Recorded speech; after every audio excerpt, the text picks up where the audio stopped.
Bir gün baksam ki gelmişsin, bir güvercin gibi yorgun uzaklardan yağar. Gözlerinde bir bitmez, bir tükenmez güzellik, saçlarında ilkbahar.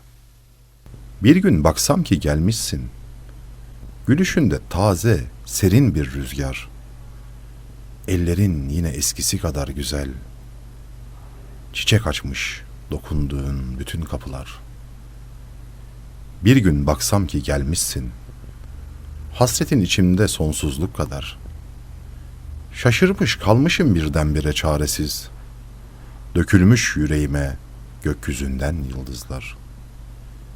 Bir gün baksam ki gelmişsin, ne yüzünde bir gölge, ne dilinde sitem var.